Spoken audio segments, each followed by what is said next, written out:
before the pyramids rose from Egypt's desert, before kings carved their names into stone, and before cities learned to organize the ancient world. Something far older was already standing on a lonely hill in Anatolia. Massive pillars, carved animals, buried enclosures, and a civilization-like mystery that should not exist so early in history. Who built Göbekli Tepe, and why did they bury their own sacred world before we go deeper? Take a moment to like the video and subscribe. If ancient mysteries were lost civilizations, and forgotten human stories are the kind of history you enjoy. The hill is silent before the first light reaches it, a low swell of limestone and dust rising from southeastern Anatolia. From a distance it could be any other mound in this hard country, one more weathered back of earth among fields, thistles, and scattered stones. But beneath it stand pillars cut by human hands when the world is still fresh from ice, when there are no pharaohs, no pyramids, no cities along the Nile, no writing pressed into clay, no bronze flashing in the sun, no king's name carved to command memory. The stones are already old before Egypt dreams in stone. They wait in the ground for nearly 12,000 years, holding the shape of a question that modern history was not prepared to ask. Here, at Göbekli Tepe, the ordinary sequence begins to tremble. For a long time, the story seems simple enough. First people learn to farm, then they settle, then villages grow into towns, then temples rise, then rulers and scribes appear to organize the world. Civilization, in that older picture, is a ladder climbed one rung at a time. Food first, faith later, houses first, monuments later. Yet this hill offers something more difficult. It seems to show people gathering to raise monumental stone before the full machinery of civilization exists. Before pottery is common here, before metal tools, before written records, before the kind of city life later ages would recognize. The evidence remains incomplete, but what survives suggests coordination, imagination, and ritual focus much earlier than scholars once assumed. The shock is not merely the age of the place. Age alone can become an abstraction, a number too large to feel. The shock is the confidence of the work. The pillars are not crude boulders dragged into circles by accident. They are shaped. Some are taller than a person. Some weigh many tons. Their broad tops and narrowing shafts form a distinctive T, severe and almost human in silhouette. On their surfaces move animals from a world still sharp with wildness. Foxes, snakes, boars, birds, scorpions. Creatures with teeth, claws, wings, and watchful bodies. Some carvings seem to cling to the stone as if they are not decorations but presences. No single explanation fully accounts for them. They may mark danger, memory, myth, clan identity, cosmic order, or something for which modern language has no clean category. Before we go deeper, take a moment to like the video and subscribe if this is the kind of history and mystery you enjoy. Because the story of this hill is about the uneasy moment when the past refuses to behave. It is about a buried place that forces the modern mind to admit that the first chapters of civilization are not as tidy as the diagrams suggest. Göbekli Tepe lies near the modern city of Şanlıurfa, close to the northern edge of Mesopotamia, where hills roll toward plains and routes between worlds overlap. In the late 10th millennium before the Common Era, this is a mosaic of wild grain, seasonal movement, animal paths, springs, hunting grounds, and human memory. People know the land as tracks, ripening plants, water, danger, and return. The people who come here leave no royal tombs, no inscriptions, no list of names, no account of ceremonies, no hymn explaining the carvings. Their lives have to be reconstructed from stone chips, bones, plant traces, tools, architecture, and the stubborn patterns left by repeated action. That is why the place can be so easily misunderstood. It invites imagination, but it punishes certainty. Popular claims sometimes leap toward lost supercivilizations, forgotten visitors, or secret technologies. Yet the mainstream evidence points to something more human and more astonishing: prehistoric communities using stone tools, deep environmental knowledge, and cooperation on a scale once thought unlikely. At the crest of the mound, the enclosures create a feeling of intention. They are not palaces, and they are not tombs in the familiar sense. Their central pillars stand with silent authority, facing one another, while smaller stones form surrounding walls and benches. Some pillars have carved arms, hands, belts, and loincloth-like details, suggesting that the T-shapes may represent stylized human or superhuman figures. If that is true, then the people who gather here may have stood not merely among stones, but among beings made from stone. Scholars still debate the exact meaning, and caution is necessary, but the effect is difficult to ignore.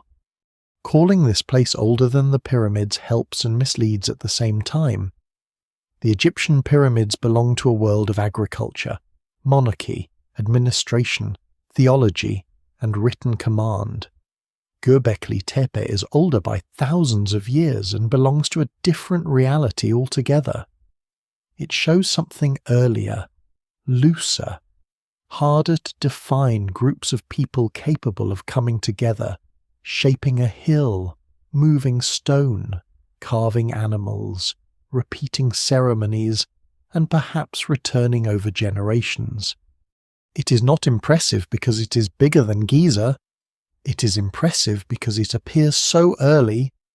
Imagine the place not as a ruin, but as an active height in the morning. Figures climb from different directions, carrying flint tools, baskets, skins, cords, food, perhaps pigments, perhaps ornaments made from bone or stone. There are no wheels, no draft animals pulling loads, no written overseer checking quotas. Yet the work is not random. Someone knows where to cut. Someone knows how to shape a pillar without splitting it too soon.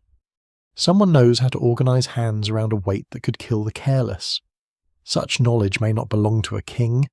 It may belong to elders, specialists, ritual leaders, skilled families, or temporary alliances formed for gatherings. The hill changes the emotional scale of prehistory. It is easy to imagine early humans only as survivors, moving anxiously from hunger to shelter to danger. Survival is real, but it is not the whole of human life.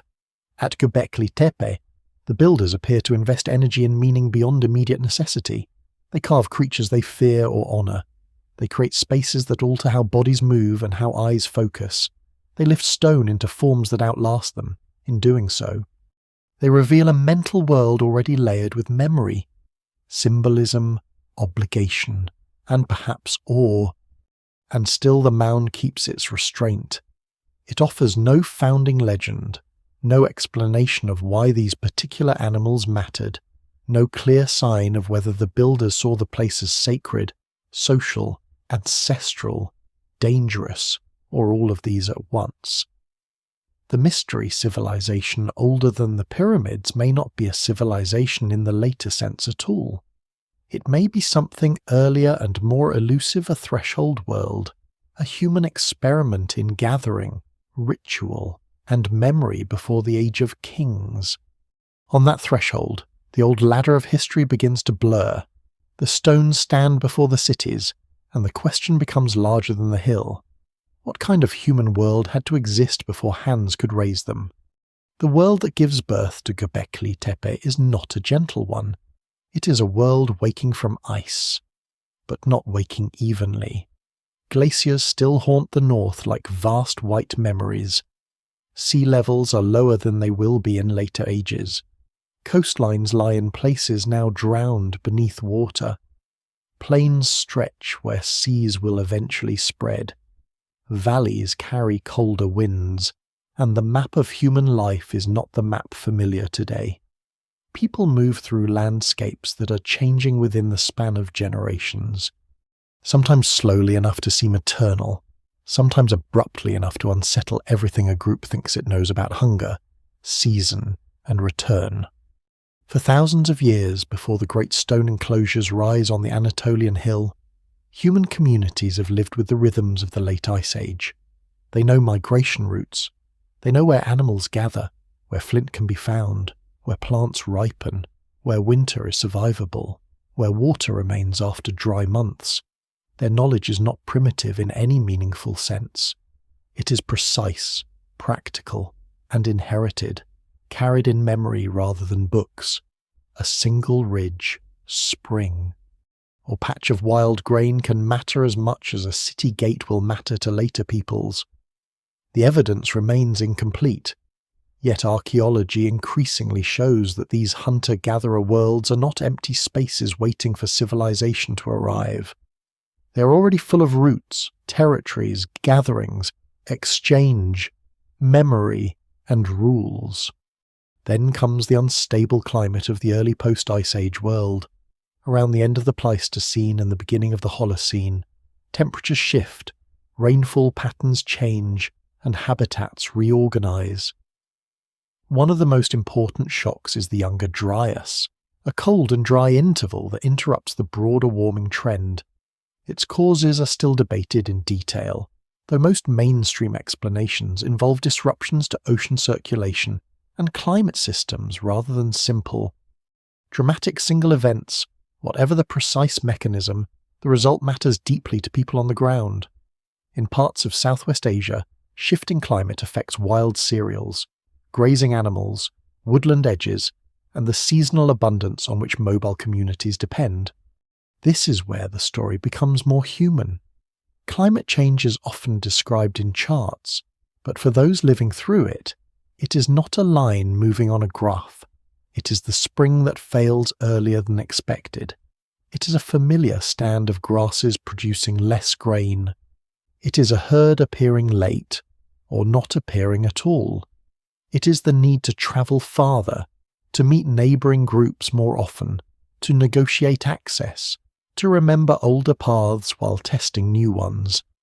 No single explanation fully accounts for the changes that follow, but environmental pressure may have helped push communities toward new forms of cooperation, settlement, storage, and ritual gathering. The land around the upper reaches of Mesopotamia is especially important because it holds wild ancestors of crops that will later transform the world. Wild incorn wheat grows in these regions. Barley and other useful plants are part of the broader landscape. Pistachio, almond, and other resources appear in suitable zones. Gazelle, aurochs, wild sheep, wild goats, boar, foxes, birds, and smaller animals move through the hills and plains. This is not a barren wilderness. It is a rich but demanding world, generous in the right season and unforgiving in the wrong one. People who know it well can live by its patterns, but the patterns are changing. Before farming becomes fully established, some communities already return repeatedly to favoured places. They may still hunt and gather, yet they are not wandering aimlessly. They move with purpose across known territories. They may gather in larger numbers at certain times of year, drawn by food abundance, marriage exchange, ritual obligations, trade in stone or ornaments, or stories attached to specific places. In this sense, Göbekli Tepe does not appear from nothing. It rises from a world where mobility and attachment coexist.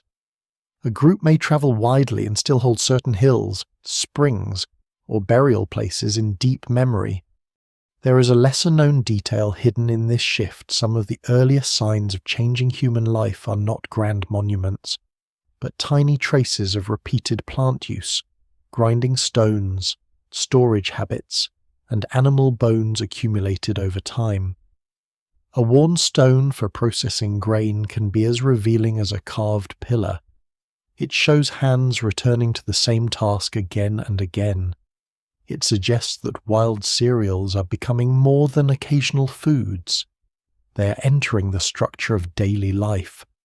Scholars still debate how quickly this process leads to domestication, and the path is not the same everywhere. But the pressure toward more intensive use of plants is one of the great quiet revolutions of human history. In the long darkness before cities, hunger is not the only force shaping culture. Abundance can be just as powerful. When wild grains ripen in large stands, when animals gather seasonally, when people can produce more food for a feast than a small family needs, social life changes. Feasts create debts. Debts create obligations. Obligations create memory. A person who gives food gains honor. A group that hosts a gathering may strengthen alliances. A place associated with repeated feasting may become more than a camp. It may become a center, not a city, but a center of attention. This matters because monumental work requires more than strength.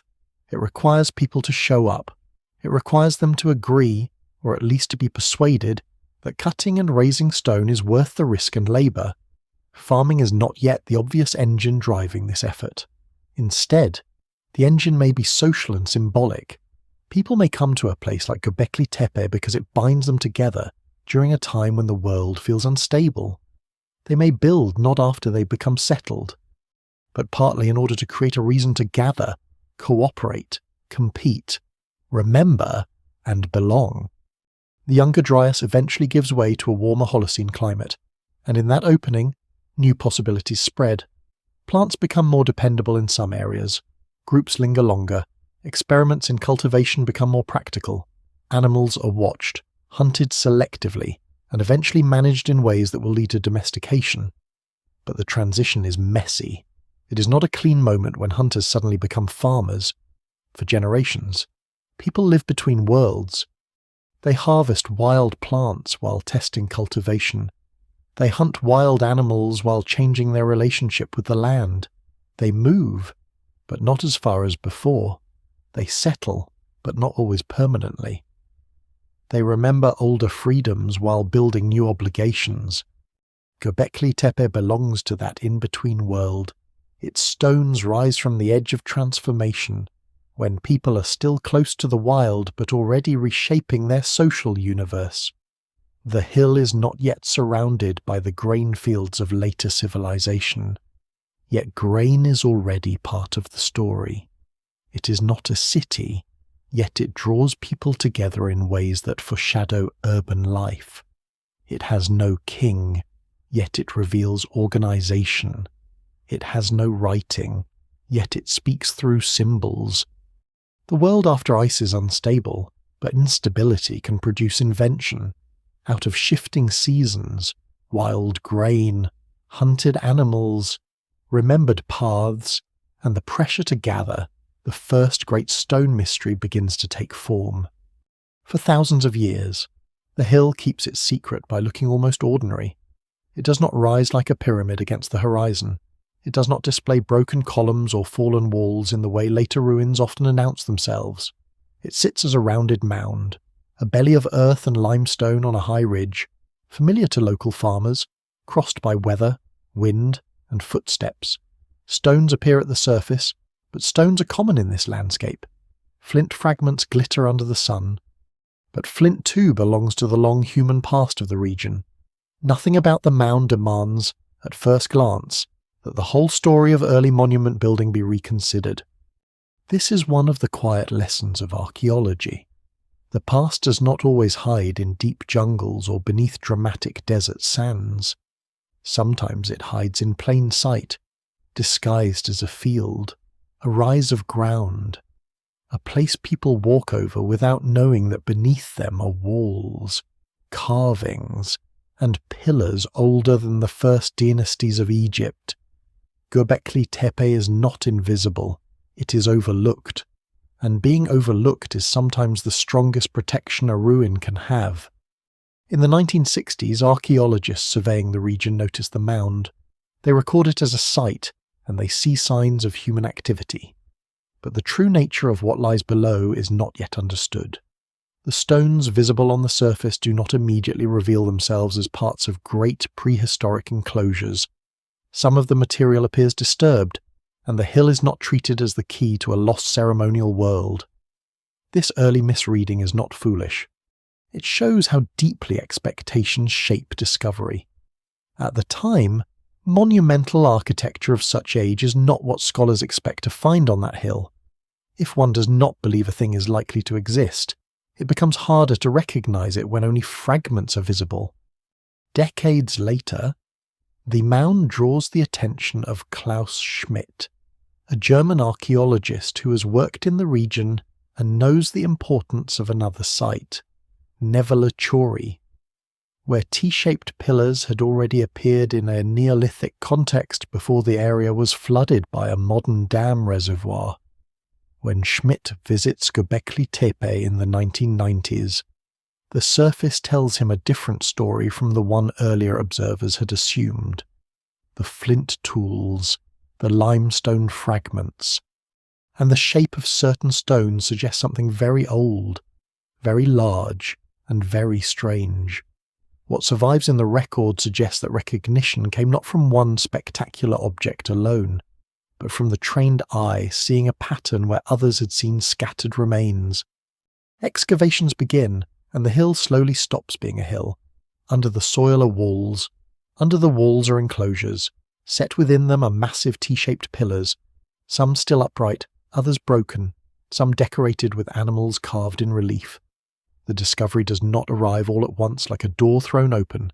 It arrives layer by layer, trench by trench, as earth is removed and the scale of the place becomes harder to dismiss. The first great shock is that these are not random stones. The second is that they belong to a time far earlier than expected. Radiocarbon dates from organic material associated with the site place major activity around the 10th and 9th millennia before the Common Era, with the earliest levels reaching back to a time when the agricultural world is only beginning to form. The mound had hidden time by accumulation. Over long centuries, the enclosures were filled, buried, and covered. Later activity disturbed parts of the site, and erosion softened the ancient architecture into the shape of landscape. To the eye, the mound seemed natural enough, yet much of its form was created by human action. The hill was not simply a place where monuments stood. In time, it became the container of those monuments. This gives Göbekli Tepe one of its strangest qualities. It is both a ruin and a deliberate concealment, a place preserved not because it remained exposed, but because it was covered. As excavation continues, the sense of scale grows. Pillars emerge with carved foxes, snakes, cranes, boars, wild cattle, and abstract signs. Stone benches line parts of circular or oval enclosures. Central pillars stand like silent figures. Smaller rooms and later rectangular structures appear in other areas. The site is not one single monument built in one moment, but a complex place with phases, rebuilding, alteration, and long use. Scholars still debate how to interpret the full sequence. Because only part of the mound has been excavated and every new trench can complicate the older picture. What appears at first to be a simple ceremonial centre becomes a layered landscape of repeated human attention. There is a surprising detail in the story of discovery. Some stones on the surface had been moved or broken by local agricultural activity before their importance was understood. Farmers had cleared pieces from fields, as farmers everywhere removed troublesome stones from workable land. In one sense, this is ordinary. In another, it is almost unbearable to imagine. A carved fragment that had survived since the dawn of the Holocene might be treated as an obstacle to ploughing. Yet archaeology often begins in exactly this tension between daily life and deep time. The people living near the site are not villains in the story. They are part of its modern landscape, inhabiting a place where the ancient and the practical overlap. Once the first major findings become known, Göbekli Tepe begins to attract attention far beyond academic circles.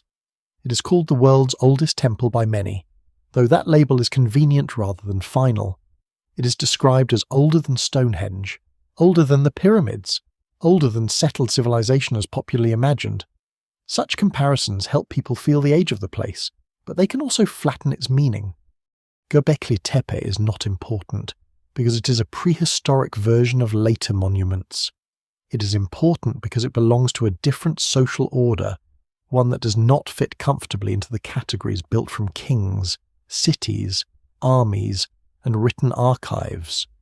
For archaeologists, the discovery is not just dramatic, it is disruptive. It forces older assumptions into argument with stone. If mobile or semi-mobile hunter-gatherer communities could organize work on this scale, then complexity did not have to wait for cities. If symbolic architecture could appear before full farming villages dominated the landscape, then ritual and social gathering may have helped push people toward new ways of living, rather than simply appearing after those ways were already established. The evidence remains incomplete, and it would be too simple to claim that one hill explains the origin of civilization. But the hill makes one thing difficult to deny: the human capacity for organized meaning is older than many once believed. By the time the mound is recognized for what it is, Göbekli Tepe has already spent most of its existence in silence. The builders are gone, their languages are gone, their ceremonies, songs, fears, and rules have vanished without writing. What remains is the strange mercy of buried stone. A place that hid itself from history becomes one of the places that changes history's beginning. The hill that once seemed ordinary now stands as a warning against ordinary surfaces. Beneath a quiet rise of earth, an older world had been waiting, not dead exactly, but paused, until modern hands removed the soil and found that the first stones of the story had been standing there all along. The first thing the pillars do is disturb the sense of scale. They are not mountains of stone, not the overwhelming masses later empires will stack toward heaven, yet they possess a gravity far larger than their size. A human body standing beside them feels immediately measured. The tall T-shaped forms rise from the floor of the enclosure with a strange stillness, broad across the top, narrow through the shaft, clean enough to seem intentional from every angle. They do not behave like ordinary supports. They do not simply hold up a roof. In many of the oldest enclosures, they stand as if the space has been arranged for them, as if the walls curve around their presence and the living gather under their silent attention. The T-shape is one of Göbekli Tepe's most haunting features because it refuses to settle into a single meaning. At first glance, it may seem like a practical form, easy to identify, strong enough to carve, simple enough to repeat, but then the details appear. On some pillars, long arms are carved down the sides, bending toward a front surface where hands rest near the lower body. There are belts, hanging elements, and shapes that resemble loincloths or garments. These are not random marks. They suggest that at least some pillars are stylized bodies, reduced to a powerful symbolic outline. The head is absent or absorbed into the horizontal top. The face is missing. The figure is human and not human, present and withheld. That absence of faces may be one of the most important silences at the site. Later civilizations often fill sacred images with eyes, mouths, crowns, beards, expressions, signs of rank. At Göbekli Tepe, the central beings are almost faceless. Their identity does not depend on portraiture. They may represent ancestors, spirits, mythic beings, ritual persons, or categories of presence that do not match later gods. Scholars still debate how far interpretation can go. The evidence remains incomplete, and it is dangerous to turn every carved line into a confident religious statement. But the pillars' body-like features make it difficult to treat them as mere engineering. They seem to be doing social and symbolic work. The process of making them adds another layer to the mystery. The limestone bedrock near the site provides the raw material. In some places, unfinished pillars remain in quarries, still attached to the rock, like thoughts interrupted before they could stand. These abandoned pieces reveal something of the builder's method. They cut around the outline, shaped the stone with flint tools, and separated it from the living bedrock through patient labour. No metal chisels assist them. No iron wedges split the stone. The work is accomplished with skill, pressure, planning, and repetition. This is not impossible technology, but it is demanding technology, and demanding technology requires a culture of practice. A lesser-known detail is that the pillars are not all equal in form or finish. Some are carefully shaped and decorated, while others are simpler. Some seem to belong to grander circular or oval enclosures, while later structures can be smaller and more rectangular. This difference suggests a changing tradition rather than a frozen moment. Göbekli Tepe is not one perfect monument built according to a single master plan. It is a living ritual landscape altered over time, with older forms remembered, adapted, perhaps simplified, perhaps transformed as the communities around it change. The stones record not only belief but duration. Inside the great enclosures, the central pillars stand in pairs. This pairing has invited many interpretations, some cautious, some wildly speculative. The two figures may represent complementary beings, ancestral presences, ritual authorities, or symbolic guardians of a shared space. They may mark a social duality now lost to us. They may not mean any of these things. No single explanation fully accounts for this arrangement, yet the repetition matters. People return to a similar spatial idea again and again, a bounded area, surrounding stones, benches, animal reliefs, and two central T-shaped beings. Repetition is one of the ways archaeologists detect meaning, even when the meaning itself remains out of reach. Around these forms, the animal carvings seem to move with a different energy. A fox stretches along a pillar surface, slim and alert. Snakes twist in lines that can look almost like flowing signs. Wild boars bristle with danger. Birds appear with long legs or heavy bodies, some possibly cranes, vultures, or other species familiar from the region. Scorpions and insects add a sharp unease. These are not peaceful farm animals from a settled domestic world. They belong to wild landscapes, to nighttime fear, hunting skill, carcasses, sky, burrow, venom, speed, and death. The carvings preserve a world in which human life remains surrounded by animals that are not subordinate to human control. That detail matters because Göbekli Tepe rises before the full domestication of the animals that will later define Neolithic village life. The creatures on the pillars are not cattle in pens or sheep under watch. They are wild presences. Even when the carving is stylized, it keeps the animal's force. The people who made these images may have hunted such creatures, feared them, honored them, told stories about them, used them as emblems, or placed them within a cosmology of life and death. What survives in the record suggests not a simple animal cult, but a dense symbolic environment where humans understand themselves through the beings around them. Some reliefs are carved in raised form, not merely scratched into the surface. That means the background is cut away so the animal stands out from the stone. The technique requires time and confidence. A mistake cannot be erased easily. A boar's back, a fox's body, a bird's beak, a serpent's curve must be planned before the tool strikes too far. The result is a kind of controlled emergence, as if the animal is being released from the pillar, in the changing light of dawn or fire.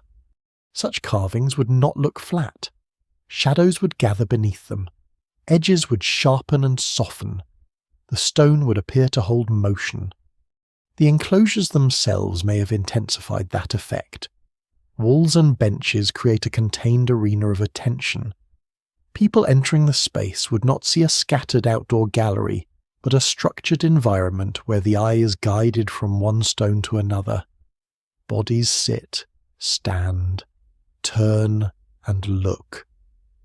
The central pillars dominate, while the surrounding carvings generate a ring of animal presence. If rituals happened here, they happened within a visual field carefully shaped by stone.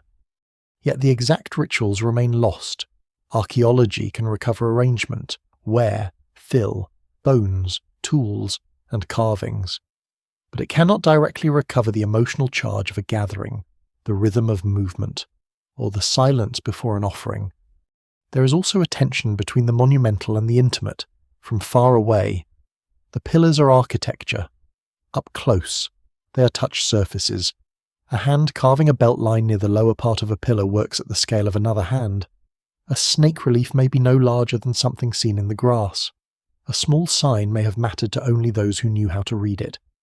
The site's power comes from this combination: great stones that organize a community, and small details that suggest private layers of meaning.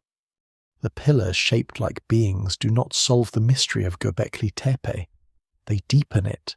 They show that before kings command labour, before scribes fix language, before temples of brick rise in the river plains, people already create spaces where stone can stand for presence. They already understand that a shaped object can gather attention across generations. They already know how to make landscape into memory. And because the faces are missing, because the names are gone, because no voice explains the animals or the paired forms, the stones remain suspended between evidence and silence. They are not mute because they say nothing. They are mute because they speak in a language that vanished before writing began. The strangest thing about Göbekli Tepe is not only that people cut stone, raised pillars, and carved animals before the pyramids.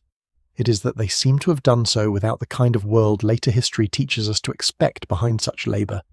There is no city spreading around the hill with streets, workshops, courtyards, granaries, and walls. There is no palace where orders descend from a throne. There is no writing system recording offerings, labour teams, or sacred names. There are no metal tools, no wheeled carts, no domesticated oxen pulling weight across the slope. The monument stands at the edge of a social world that appears powerful enough to organise great work, yet not yet transformed into the familiar shape of civilization. This contradiction is what makes the site so difficult and so important. For generations, many people imagined early human development as a sequence almost as neat as a staircase. Mobile hunter-gatherers lived lightly on the land. Then farming began. Farming produced surplus. Surplus allowed permanent villages. Villages grew larger. Larger communities required leaders, rules, priesthoods, specialists, and eventually monumental buildings. Religion, under that older model, was often treated as something that became architecturally grand only after food production created the stability to support it. Göbekli Tepe does not completely overturn every part of that model, but it bends it sharply. It suggests that gathering, ritual, identity, and shared symbolic work may have helped pull people towards settlement and agriculture, rather than merely appearing after these changes were complete. The people who build here are often described as hunter-gatherers, but even that phrase can mislead if it suggests simplicity. They are not aimless wanderers living moment to moment. They inherit complex knowledge of plants, animals, stone, weather, water, and neighbouring groups. They know where flint lies in workable quality. They know how to quarry limestone without shattering the desired form. They know seasonal abundance well enough to bring people together at times when food can support a crowd. They understand social obligation.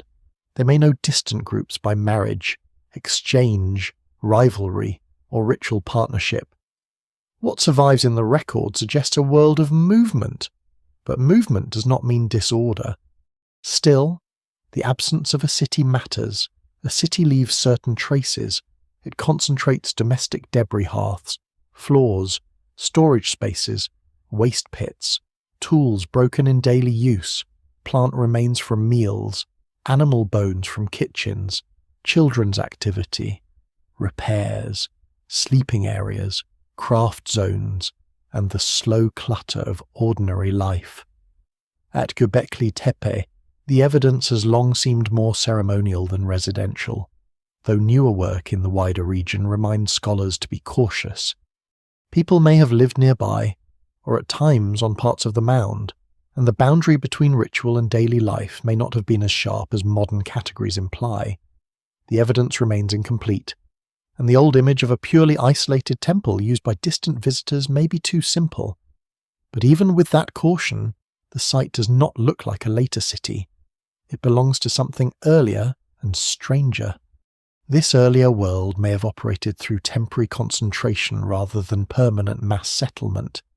Imagine groups dispersed across the landscape for much of the year, living in smaller bands or communities, then converging at certain moments. They arrive with food, stories, obligations, and memories of previous gatherings. They renew alliances, they arrange marriages, they exchange materials, knowledge, and perhaps ritual roles. They compete in generosity, hunting skill, carving, or the ability to contribute labour. The hill becomes important not because it houses everyone every day, but because it gathers many people at meaningful times. A place can be central without being urban. That idea helps explain how large work might happen without kings. Later monuments often display hierarchy in stone. A ruler commands, labourers obey, scribes count, guards enforce, and official religion frames the project as cosmic necessity. At Göbekli Tepe, there is no evidence for that kind of state power. Instead, cooperation may have been built through shared belief, social pressure, feasting, prestige, kinship, or obligation to ancestors and unseen forces. A person does not need a king to lift stone if the work is tied to identity, honour, belonging, and fear of exclusion from the social world that gives life meaning.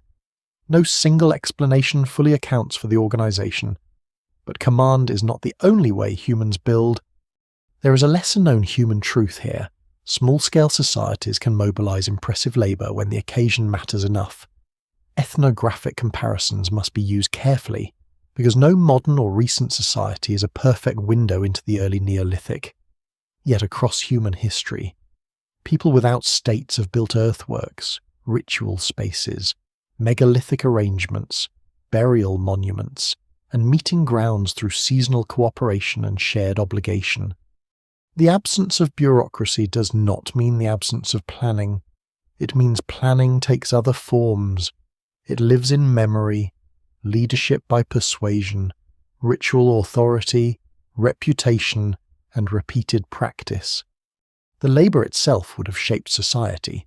Cutting a pillar is not only a technical act, it is a social event. Some people know how to strike the stone. Others carry water, food, tools, wood, skins, and cordage.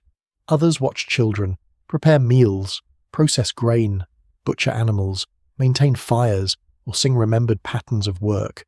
Even if the central act is performed by skilled specialists, the wider project creates a temporary community around effort. People who build together remember together. A pillar raised in such a gathering becomes more than a carved object. It becomes evidence that the group can act as one body. This may be one of the hidden beginnings of civilization-like behaviour, not civilization as later empires define it, with taxation, soldiers, walls, and written law, but civilization as the capacity to organise many lives around shared abstractions.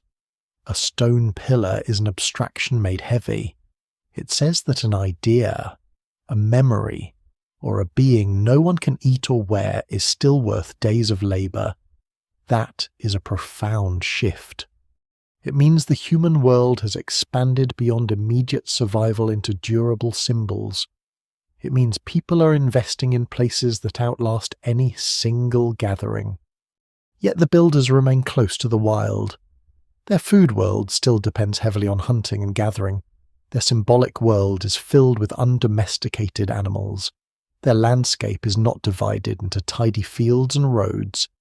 This gives Göbekli Tepe its unusual atmosphere. It is monumental, but not urban, organised, but not bureaucratic, symbolic, but not literate, communal, but not clearly ruled.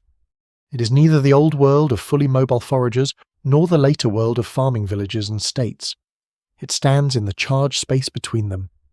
The phrase "people without cities" should not be heard as people without complexity. It should be heard as a warning. Cities are only one way complexity becomes visible. Writing is only one way memory survives. Kings are only one way labour is organised. The communities of Göbekli Tepe left no royal seal, no law code, no carved genealogy, but they left stones that required knowledge, trust, and shared purpose. The absence of later civilizations' markers does not make them less human. It makes their achievement harder to classify. And that is why the hill continues to unsettle.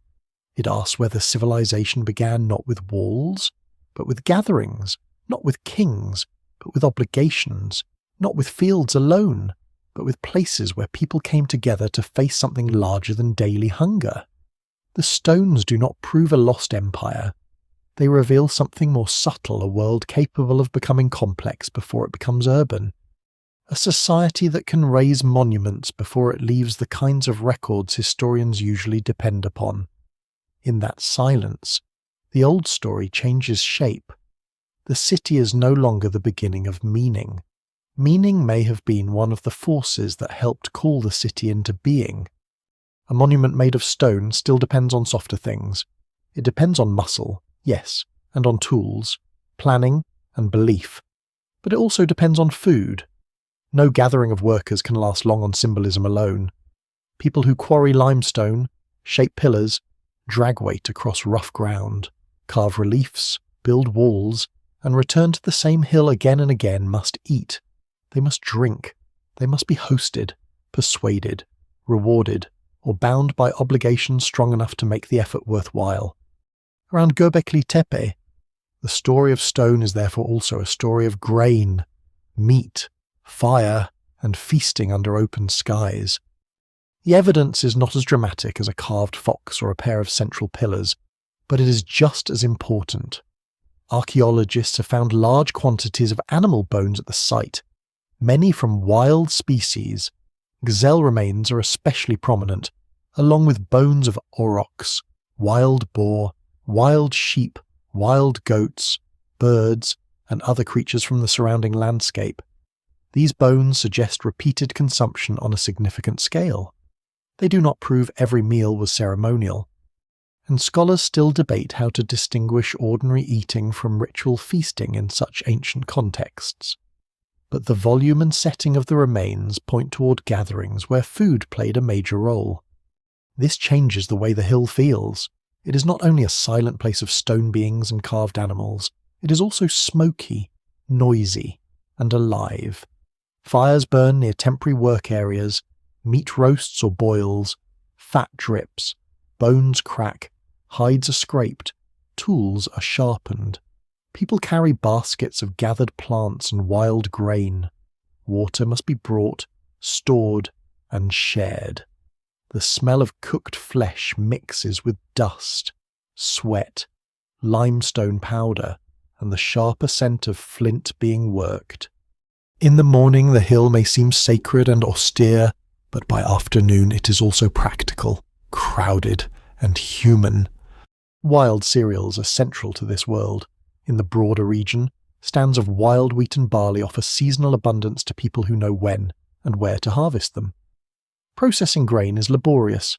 It requires cutting or gathering, carrying, drying, pounding, grinding, winnowing, and cooking.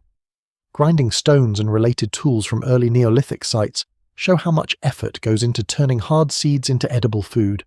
At Göbekli Tepe and nearby sites, evidence for plant processing has encouraged researchers to consider whether large-scale gatherings helped intensify the use of wild grain. What survives in the record suggests that food preparation was not a minor background activity. It may have been one of the engines that made the monument possible. Some researchers have even explored the possibility that cereal processing at such gatherings included fermented drinks. This idea is intriguing, but it must be handled carefully. Stone vessels and residues at early Neolithic sites have raised questions about brewing or beer-like beverages, and feasting in many human societies often involves special foods and drinks.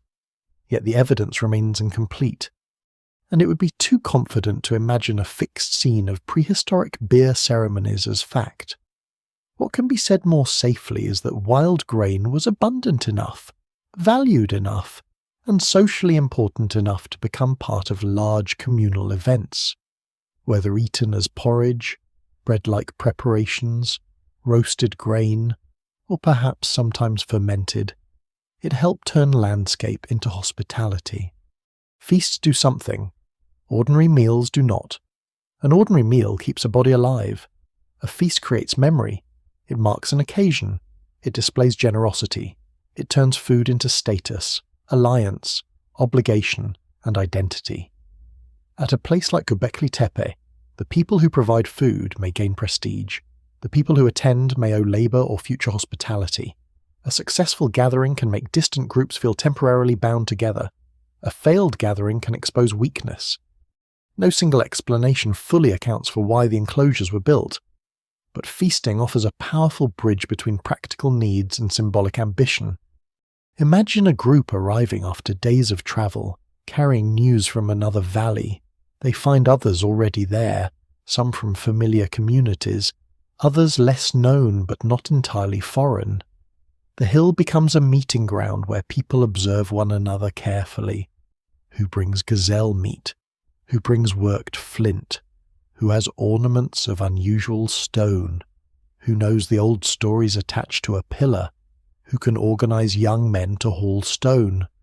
Who has the authority to begin a ceremony? In such moments, social worlds are made visible. The monument does not simply receive society, it helps produce it. The animal bones also hint at hunting skill and seasonal timing. Gazelle herds, for example, can be hunted in large numbers if people understand their movements. Coordinated hunting may have brought groups together before they ever lifted stones. A successful hunt produces more meat than one small family can consume quickly, especially without later preservation systems. That abundance encourages sharing, and sharing can become formalized. The wild animals carved on the pillars are not separate from the animals eaten nearby. The same world supplies meat, danger, symbols, and stories. There is a tension here that gives Göbekli Tepe much of its depth. The people carve wild creatures into stone, perhaps giving them symbolic power, while also killing and eating wild creatures in large numbers. This is not necessarily a contradiction. In many human cultures, animals can be prey, ancestors, emblems, spirits, warnings, and food all at once. The modern habit of separating practical life from sacred meaning may not apply. For the builders, the hunt, the feast, the carving, and the gathering may have belonged to a single fabric of obligation between humans, animals, landscape, and unseen forces. Labour and feasting likely reinforced each other. A group that has eaten together can work together. A day of hauling stone may end with food that marks participation. A pillar raised successfully may justify the slaughter of more animals or the preparation of special meals. The rhythm of the site may have alternated between exertion and ceremony, quarry and enclosure, butchery and carving, exhaustion and prestige. The benches along the walls of some enclosures may have held participants during gatherings, though their exact use remains debated. Whether people sat there for ritual acts, social meetings, or meals, the architecture seems designed for bodies gathered in relation to the central stones. The surprising detail is that this kind of communal life may have helped drive the move toward farming. Traditionally, farming is imagined as a solution to hunger. People need more food, so they domesticate plants. But another possibility is subtler. People may need more food because gatherings, feasts, and social obligations become larger and more important. The desire to host, compete, honour, build, and return may increase pressure to manage wild cereals more intensively. In that sense, ritual life and food production are not separate revolutions. They may feed each other. Göbekli Tepe does not show a simple village economy in full bloom. It shows a landscape where food, labour, and meaning are becoming entangled in new ways. Wild grain is no longer merely found. It is processed for gatherings. Wild animals are not merely hunted. They appear in symbolic stone worlds. Meals are not merely private survival. They may become public acts of memory and power. Under the open sky, before fields spread in orderly lines and before kings learn to command harvests, people gather around stone, fire, meat, and grain. The mystery civilization older than the pyramids may have been held together not by walls, but by repeated acts of coming together, eating together, and building something that made the next gathering necessary. Calling Göbekli Tepe a temple is both understandable and dangerous.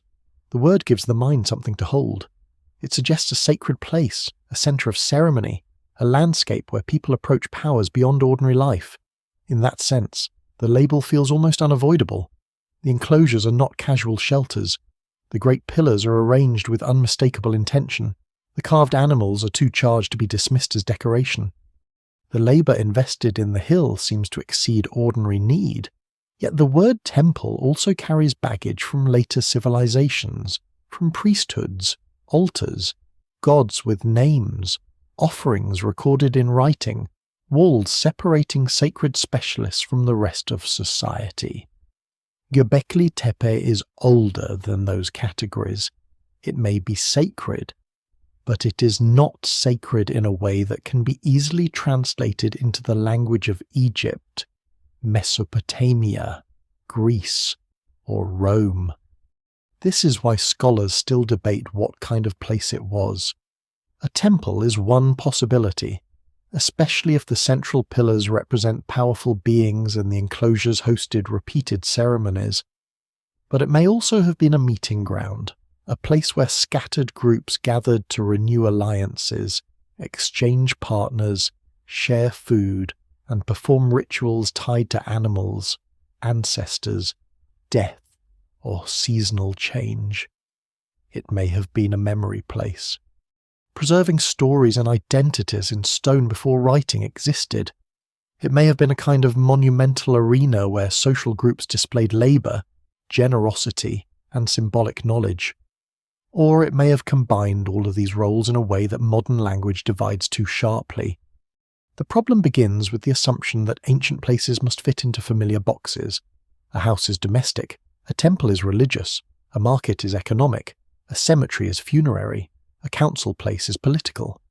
But in many human societies, especially small-scale or early societies, these categories overlap. A feast can be political, religious, economic, and emotional all at once. A carved animal can be an emblem, a warning, a story, and a sacred presence. A gathering can settle marriages, redistribute food, honour the dead, negotiate hunting rights, and renew the world. No single explanation fully accounts for Göbekli Tepe because the people who used it may not have separated life into the same compartments that later historians prefer. The architecture itself encourages the temple interpretation, but does not prove it. The circular and oval enclosures, the central pair of pillars, the surrounding benches, the repeated rebuilding, and the careful placement of decorated stones all suggest formalized action. This is not a random camp. People shaped movement and attention.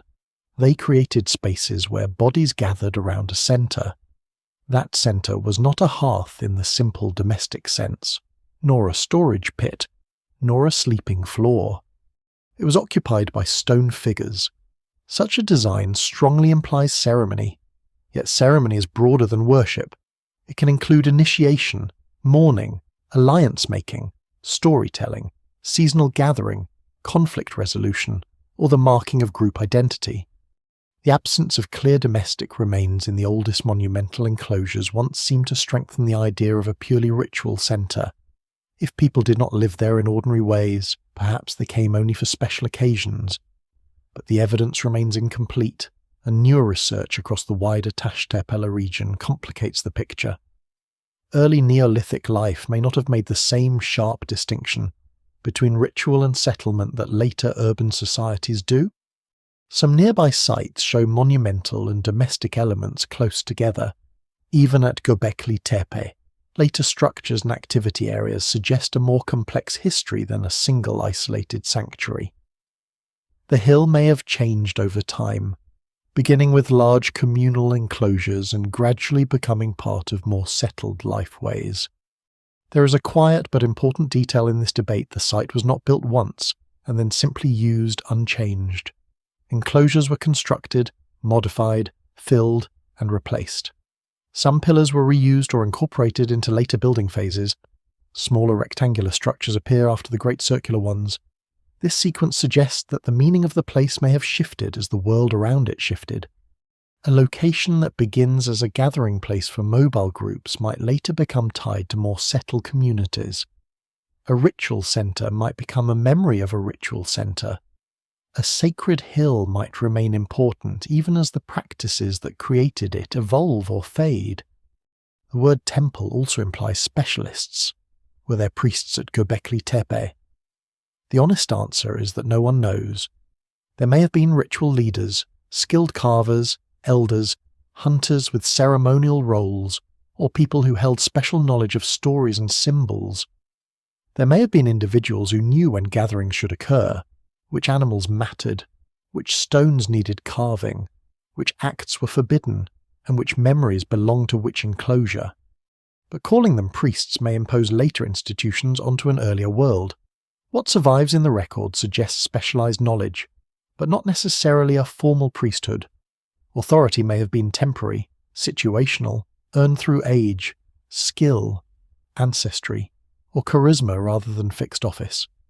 It is also possible that the monument itself helped create authority, a person who can organize a feast, guide the quarrying of a pillar, interpret animal signs, or remember the sequence of ceremonies gains influence.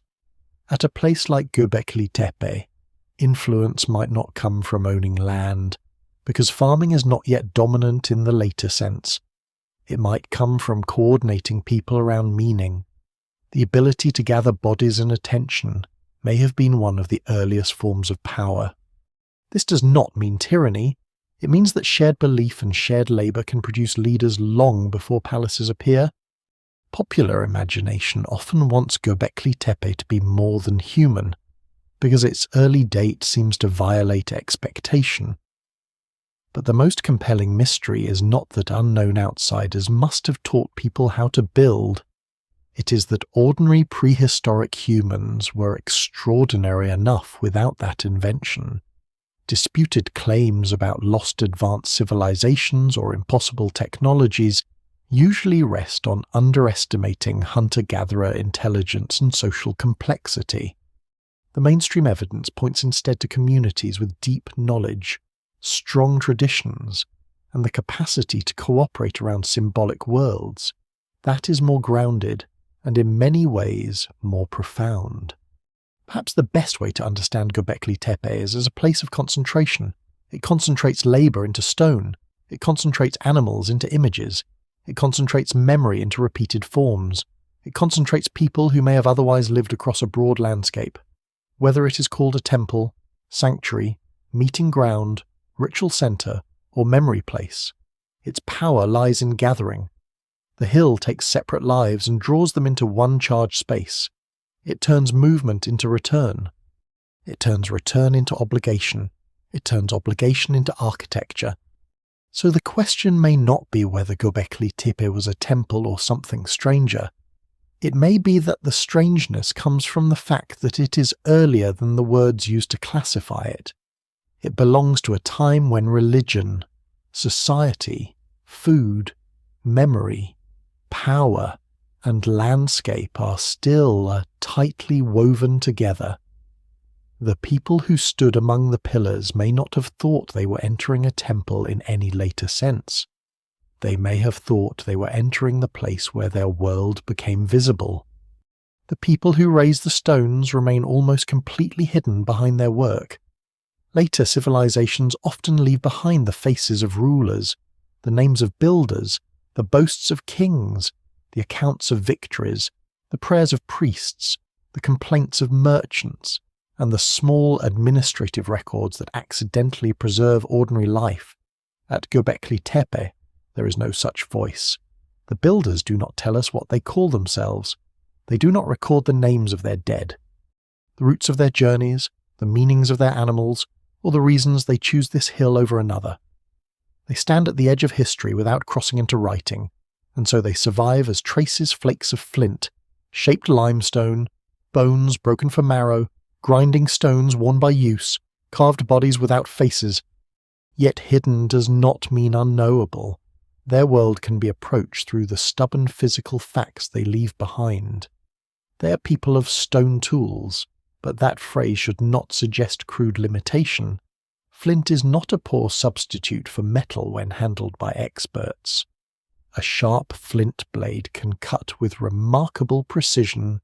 Scrapers, points, burins, and other tools serve different tasks: butchering animals, working hides, shaping wood, cutting plants, carving softer stone, and maintaining daily equipment.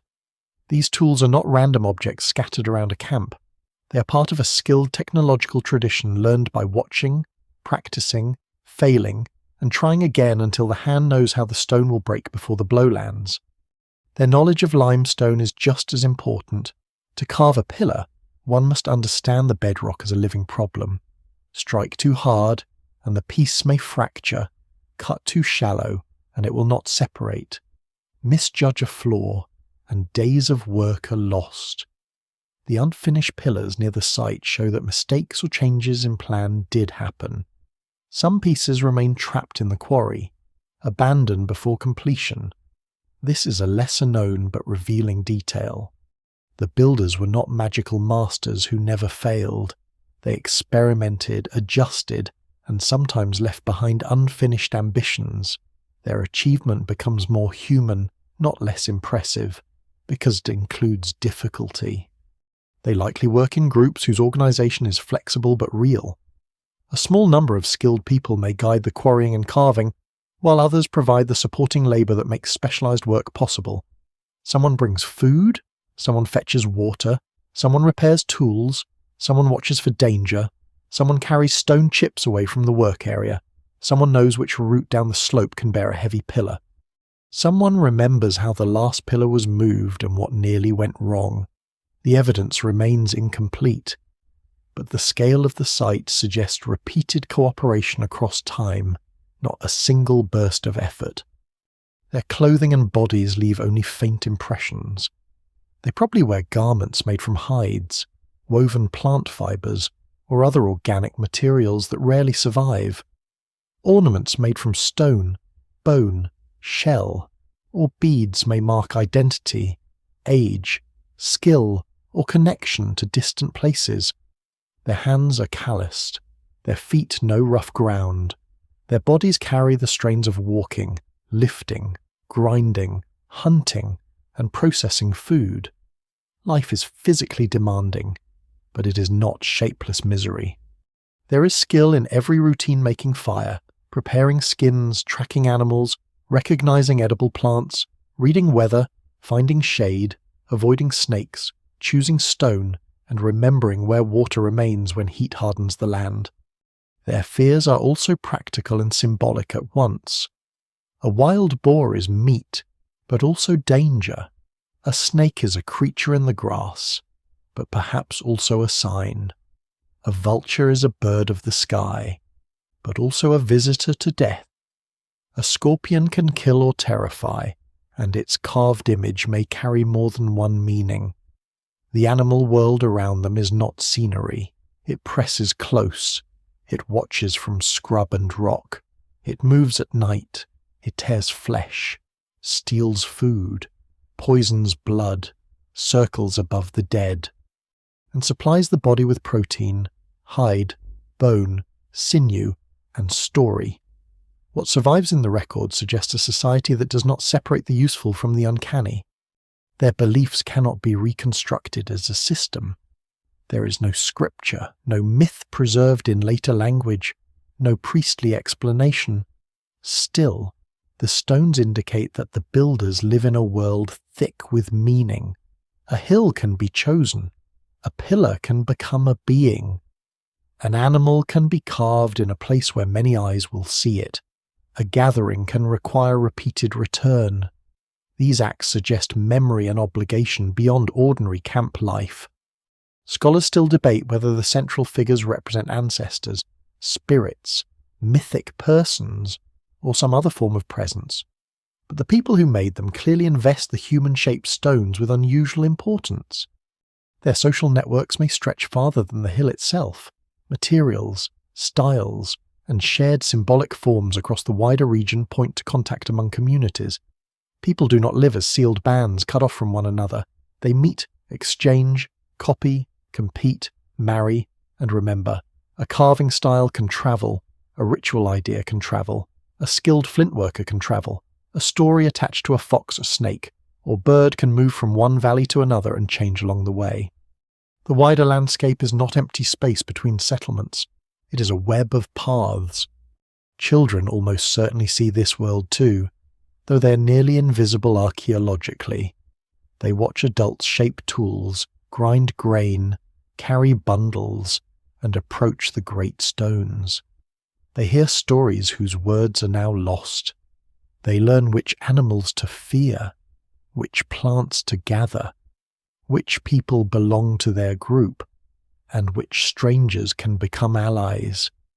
If Göbekli Tepe functions as a gathering place over generations, then some children may grow up returning to the hill again and again. Each visit revealing new carvings, new stones, new obligations, and new memories of those who are no longer alive. The builder's hidden world is therefore not hidden because it is small. It is hidden because it is made of things that vanish easily: speech, gesture, smoke, song, kinship, hunger, fear, instruction, and the authority of remembered stories. Stone survives because stone is stubborn, but the stone is only the outer shell of a much larger life. Behind every pillar stands a web of hands, meals, journeys, skills, warnings, rivalries, and beliefs. The people of Göbekli Tepe are not shadows waiting for civilization to arrive. They're already making a human world dense enough to leave monuments, even if most of that world disappears before anyone learns to write it down. The animals of Göbekli Tepe do not rest quietly on the stone. They seem to move across it, climb over it, coil around it, and stare out from it with a force that feels older than explanation. They are not arranged like a peaceful record of the local environment, as if the builders were simply listing the creatures they knew. They appear charged, selective, and sometimes unsettling. Snakes slide in clusters. Foxes stretch with long, narrow bodies. Boars bristle with threat. Birds stand with sharp beaks and long legs. Scorpions crouch like little knots of danger. Some creatures are familiar enough to identify with confidence. Others remain uncertain, caught between damaged surfaces, stylized carving, and the limits of modern interpretation. This animal world matters because it is not the animal world of later farming villages. There are no gentle herds calmly arranged as property. There are no neat scenes of ploughing, milking, or shepherding. The creatures carved here belong mostly to the wild. They are animals of the hunt, the night, the carcass, the burrow, the cliff, the sky, and the dangerous edge of human control. They remind the viewer that the builders live in a world where humans are intelligent and capable, but not yet masters of the landscape. Aurochs can kill, boars can wound, snakes can vanish beneath the foot, scorpions can hide under stone. Vultures and other large birds arrive where life has ended. The carvings preserve that closeness to danger. Foxes are among the most striking presences. They appear on several pillars, slim and alert, sometimes almost elegant, sometimes faintly ominous. In later folklore across many cultures, foxes often become tricksters, boundary crossers, clever beings between worlds, though it would be careless to project those later meanings directly backward onto Göbekli Tepe. The evidence remains incomplete, and no one can say what a fox meant to these builders. Still, the repeated attention to foxes suggests they were not accidental. A fox is a night mover, a scavenger, a hunter of small prey, a creature that survives by perception rather than brute force. To people who read animal behavior closely, such a creature may have carried a dense set of associations now lost. Snakes are even harder to ignore. Their bodies lend themselves to carving as lines, bands, and repeated forms. A snake can be an animal, a pattern, a warning, and a sign all at once. It lives close to the ground, enters holes, sheds its skin, appears suddenly, and disappears just as quickly. Across much later cultures, snakes often become symbols of renewal, death, danger, hidden knowledge, or the underworld. But again, caution is necessary. Scholars still debate whether the snakes at Göbekli Tepe represent mythic forces, clan symbols, protective images, or simply powerful animals of the surrounding landscape. What can be said is that the builders chose them often enough to make them part of the site's visual language. The birds deepen the mystery. Some may be cranes, some vultures, some other long-legged or large-bodied species. Vultures have drawn special attention because of their relationship with death. In parts of the ancient Near East, much later evidence shows complex treatment of the dead, including practices where bodies may be exposed, defleshed, or handled in ways that leave the skull or bones with special meaning. At Göbekli Tepe and related early Neolithic sites, archaeologists have found hints that skulls and bodies may have carried ritual significance, though interpretation remains difficult. A carved bird near a headless human figure on one famous pillar has often been discussed in this context. It is tempting to see a death ritual, a soul journey, or a sky burial scene, but no single explanation fully accounts for the image. That headless figure is one of the most haunting details at the site. It appears small compared with the great T-shaped pillars, but its presence is powerful. A human-like body without a head lies or stands in relation to surrounding animals, including a large bird. The image may point toward death, danger, transformation, myth, or a story known to the people who gathered there. It may represent a remembered event, a ritual concept, or a symbolic scene whose grammar has vanished. Modern viewers often want it to be a clear message, but it behaves more like a fragment from a language whose dictionary has burned. Boars and wild cattle bring another kind of energy. They are not subtle animals. They are muscle, tusk, horn, speed, and risk. Hunting them requires courage and coordination. A successful kill brings meat, hide, bone, and prestige. But failure can injure or kill the hunter. Their images may have carried the force of hunted power. They may have marked groups associated with particular animals, or they may have formed part of stories about the dangerous abundance of the world. In a landscape before domestication is complete, these animals are not possessions. They are opponents, gifts, threats, and teachers. One lesser-known aspect of the carvings is how unevenly they are distributed and how differently they are treated. Some pillars are crowded with imagery, while others are relatively plain. Some animals are carved with confident raised relief, while other marks are simpler or more abstract. This suggests that not every stone played the same role. Some may have carried more important stories or identities. Some may have belonged to particular events, groups, or phases of use. Some may have been added, reinterpreted, or even hidden as structures changed. The site is not a static picture book. It is a layered symbolic landscape. Popular theories sometimes turn these animals into a prehistoric zodiac, a coded astronomical chart, or evidence of a forgotten catastrophe remembered in symbols. Some proposals have attracted attention because certain animals might be linked, very loosely, to constellations or cosmic events. But such ideas remain disputed and often go far beyond what the archaeological evidence can support. The safer and more powerful interpretation is that the carvings reflect a rich symbolic world rooted in local animals, human memory, ritual practice, and the lived experience of a wild landscape. The sky may have mattered to the builders, as it matters to many ancient peoples, but the stone animals do not need to be a secret star map in order to be extraordinary.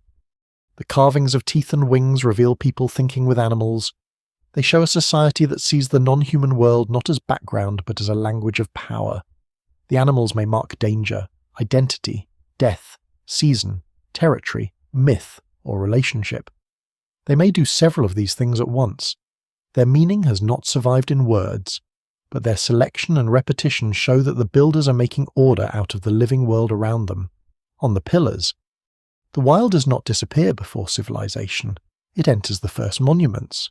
It becomes part of the architecture of memory, and long after the hunters, carvers, and feasting crowds are gone, the fox still stretches across the stone, the snake still coils, the bird still waits near the headless form, and the old animal world continues to look back at us from the beginning. For a long time, the farming revolution was treated as the great engine that made everything else possible. Once people planted grain and kept animals, the story went, they could stay in one place. Once they stayed in one place, they could produce surplus. Once surplus existed, some people could stop working directly for food and become builders, priests, rulers, warriors, potters, traders, and scribes. From that foundation rose temples, hierarchy, cities, and eventually the civilizations whose ruins fill the familiar imagination of the ancient world. It is a powerful model because it explains so much. Farming really does change human life. It anchors people to land, increases food production in certain environments, supports larger populations, and creates new tensions over storage, property, inheritance, labour, and power. But Göbekli Tepe complicates the sequence. It does not erase farming from the story. It asks whether the desire to gather, feast, remember, and build may have helped create farming's momentum in the first place. The hill belongs to a moment before agriculture is fully settled into the form later generations would recognise. The people connected to the earliest monumental enclosures are not yet living in a world of broad domesticated fields, ploughed landscapes, and herds managed as ordinary wealth. They are still deeply tied to wild resources. Their animal bones point to hunting. Their carvings show wild creatures. Their tools and food remains belong to a world where foraging, harvesting, and experimentation overlap. Yet the scale of activity at the site suggests repeated gatherings large enough to require dependable food. That is the tension. Monumental ritual life appears before farming is fully established, but it may create some of the pressures that make more intensive plant use attractive. This reverses part of the old assumption. Instead of farming simply producing temples, perhaps early temples, or places like temples, encourage the behaviours that led toward farming. If people return again and again to a ceremonial hill, if they host feasts, if they compete in generosity, if they need grain for special occasions, then wild cereals become socially important in new ways. A stand of wild wheat is no longer just food found in season. It becomes part of obligation. It can feed workers, it can feed guests, it can help make a gathering successful. Over time, people may begin to protect, harvest, encourage, and eventually cultivate useful plants not only because they are hungry, but because society is asking more from the landscape. The evidence remains incomplete, and no responsible account should claim that Göbekli Tepe alone caused agriculture. The domestication of plants and animals is a broad, uneven, multi-generational process across Southwest Asia, involving many communities, climates, species, and local choices. There is no single birthplace where one person invents farming and changes the world overnight. Wild cereals are gathered long before they become domesticated crops. Some groups experiment and abandon practices. Some settle more permanently while others remain mobile. Some plants change under human pressure slowly, their seeds and stalks reflecting selection only after many seasons. Farming is not a sudden switch. It is a long entanglement.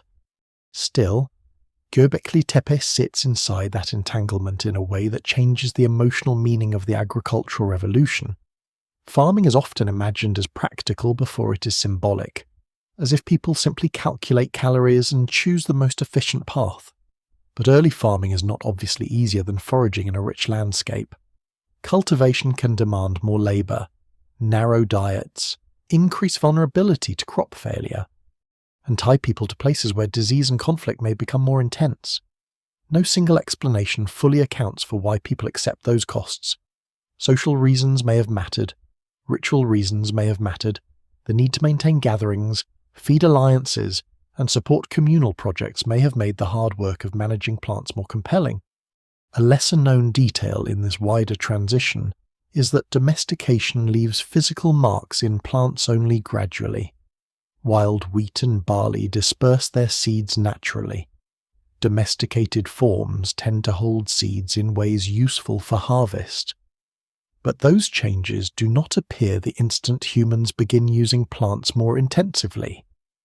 There can be a long period when people are harvesting, processing, perhaps sowing or encouraging wild stands, while the plants still look wild to archaeologists. That means social change may begin before the biological signature of domestication becomes obvious. By the time the plant itself clearly changes, human habits may already have been shifting for generations. The same is true with animals. The people around Göbekli Tepe hunt wild species, especially gazelle and other game. Full herding has not yet taken over the symbolic world of the hill, but repeated hunting, selective pressure, close observation, and changing settlement patterns all belong to the background from which animal management later develops. The path from hunter to herder is not a clean break. It runs through familiarity, dependence, seasonal knowledge, and the gradual narrowing of distance between humans and certain species. In the carvings, the wild still dominates. In the future, domesticated animals will reshape human society. Göbekli Tepe stands at the tense moment before that transformation becomes irreversible. The site also complicates the origin of hierarchy. Monumental building is often associated with elites, but here there is no clear evidence for kings or state control. This does not mean everyone was equal in every way. Some individuals may have held special knowledge. Some groups may have gained prestige by sponsoring feasts or contributing labour. Some carvers may have been admired. Some elders may have carried authority over memory and ritual. Hierarchy may begin not as a palace but as influence, not as a crown but as the ability to gather people around a shared act. What survives in the record suggests that social complexity can thicken before formal political institutions appear. The farming revolution, then, is less like a single invention and more like a tightening knot. Climate change, wild grain abundance, population shifts, ritual gatherings, feasting, social competition, settlement, animal knowledge, and symbolic landscapes all pull on one another. Tug one strand, and the others move. Göbekli Tepe reveals one of those strands with unusual clarity, the power of meaning to organize labor before agriculture fully organizes land. It shows the people may build shared worlds in stone while still living close to the wild. It shows that monuments do not have to wait for cities. It shows that belief, memory, and food can develop together. In the end, the hill does not overthrow the importance of farming. It makes farming more mysterious. It suggests that the first fields may not have been born only from hunger or efficiency, but also from gatherings, obligations, ceremonies, and the desire to return to charged places with enough food to make return possible. Before the grain field becomes the foundation of kingdoms, it may already be feeding stoneworkers, ritual guests, hunters, carvers, elders, and children on a hill where wild animals look out from pillars. The revolution that changes human history may begin not in one field, but in the space between a ripening grassland and a sacred mound, where people learn that feeding a crowd can change the future. Göbekli Tepe is powerful partly because it feels singular, a lone hill lifting an impossible question out of deep time. For many people, that is how the story first arrives. One strange sight, one buried mound, one place older than the pyramids where human hands carve pillars before cities appear. But as the soil of southeastern Anatolia gives up more of its long memory, the hill begins to look less like an isolated miracle, and more like the best-known doorway into a much wider world. The mystery does not shrink when other sites appear. It expands. If Göbekli Tepe is not alone, then the question changes from how one extraordinary group built one extraordinary place to how an entire landscape became charged with stone, gathering, and symbolic life at the beginning of the Neolithic. The broader region, now often discussed under the name Tash Tepela, meaning stone hills, includes a cluster of early Neolithic sites around Şanlıurfa and beyond. Some are still only partly excavated, some are known through surveys, surface finds, geophysical work, and limited trenches rather than the long exposure that made Göbekli Tepe famous. The evidence remains incomplete, and every new discovery has to be treated with caution, but the pattern is already striking. T-shaped pillars, monumental or semi-monumental architecture, carved figures, special buildings, and unusual installations appear across more than one location. What once seemed like a single astonishing exception begins to look like part of a regional tradition. Karahan Tepe is among the most important of these places. It lies in the same broad cultural horizon, and its finds have deepened the sense that early Neolithic communities in this region are experimenting with architecture, imagery, and gathering in several forms. There, archaeologists have uncovered T-shaped pillars and carved elements, including one especially striking chamber with stone pillars and a human head or neck-like form emerging from the bedrock. The effect is different from Göbekli Tepe, more enclosed in some areas, almost bodily in the way stone forms rise from the floor. Scholars still debate the meanings of these features, but they make one thing clear: Göbekli Tepe's symbolic architecture was not an isolated accident. This wider landscape is important because cultures rarely develop their deepest practices in a vacuum. A carving style can spread, a building form can be copied, altered, and reimagined. A ritual idea can move with people who travel for marriage, hunting, exchange, or seasonal gatherings. A group visiting one hill may carry stories to another. A skilled stone worker may learn at one site and work at another. Communities may cooperate, compete, or distinguish themselves by shaping their own versions of a shared tradition. The stone hills suggest a network of related worlds, not a single central capital commanding all the rest. That point matters. It would be tempting, especially under the shadow of later civilization, to imagine Göbekli Tepe as the capital of a lost prehistoric state. But the evidence does not support that. There is no sign of an empire, no administrative system, no written bureaucracy, no army, no throne. What appears instead is a looser and perhaps more fascinating landscape of connected communities. They may share symbols without sharing rulers. They may build similar structures without obeying a single plan. They may recognize common ritual forms while preserving local identities. No single explanation fully accounts for the relationship between the sites, but the pattern looks social and cultural rather than imperial. The physical landscape helps explain why such a network could develop. Southeastern Anatolia sits near zones rich in wild cereals and game, with hills, plains, springs, and routes connecting different ecological areas.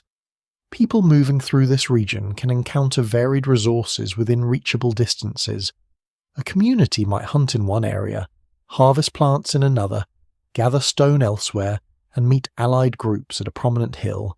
In such a world, places acquire meaning through repeated return.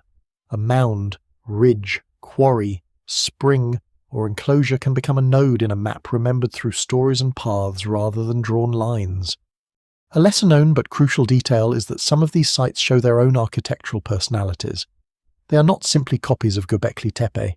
Some have different arrangements, different scales, different forms of special buildings, different treatments of stone figures, and different balances between communal and possibly domestic spaces. This variation suggests creativity inside a shared tradition. The people of the region are not repeating one sacred blueprint mechanically. They are experimenting. They are adapting stone, space, and symbol to local needs and histories. The tradition is recognizable, but it is alive. The discovery of related sites also complicates the question of who gathered where. If there are multiple ceremonial or special purpose centers across the landscape, then communities may not have traveled only to one famous hill. Different groups may have maintained relationships with different places. Some sites may have served neighbouring communities. Others may have drawn people from farther away. Some may have been used intensely for short periods, others for longer spans. Some may have specialised roles that archaeologists cannot yet identify. What survives in the record suggests a world of overlapping circles rather than a single hub. The wider stone hills also make the old word civilization even harder to use. A civilization is often imagined as a large, organised society with cities, writing, social hierarchy and state power. The early Neolithic communities of Tash Tepela do not fit that definition neatly. Yet they also cannot be reduced to scattered bands of simple foragers. They create monumental architecture. They share symbols. They organise labour. They return to significant places across generations. They shape bedrock into spaces of memory. They inhabit a landscape where ritual and social complexity are becoming visible before the later markers of civilization arrive. They are not a civilization in the familiar sense, but they are certainly not a blank prelude to civilization. This is why Göbekli Tepe's meaning has changed since its first dramatic presentation to the wider world. At first, it seemed to stand alone like a flare in darkness. Now, it appears as one illuminated point in a larger constellation. Karahan Tepe and the other sites of the region do not make Göbekli Tepe less remarkable. They make the world that produced it more real. A lone miracle can be dismissed as an anomaly. A landscape of related stone places demands a deeper explanation. The mystery civilization older than the pyramids may therefore be less like a hidden empire and more like a ceremonial horizon, a network of communities tied together by shared practices before the rise of cities. Its people may have moved through valleys and across hills carrying food, stone tools, ornaments, stories, and obligations. They may have recognized certain forms instantly: the upright T-shape, the carved animal, the enclosed space, the charged hill.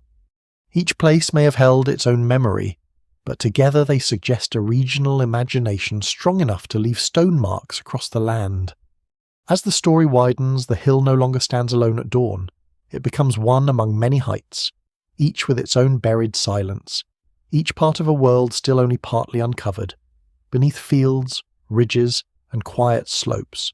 The first architecture of gathering may extend farther than anyone once guessed. The stones of Göbekli Tepe open the question.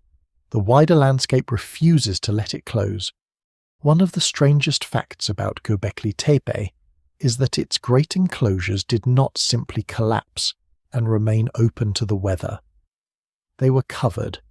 The spaces that had once held towering pillars, carved animals, stone benches, and gathered bodies were deliberately filled with debris, stone fragments, soil, animal bones, flint, and material from human activity. Over time, this filling helped turn architecture back into mound. The hill that modern archaeologists encountered was not only a natural rise hiding ruins by accident, it was also the result of ancient people burying their own monumental places. That act may be the most mysterious gesture of all. Abandonment is common in archaeology. Settlements are deserted when water shifts. Fields fail. Trade routes move. Enemies approach. Disease spreads.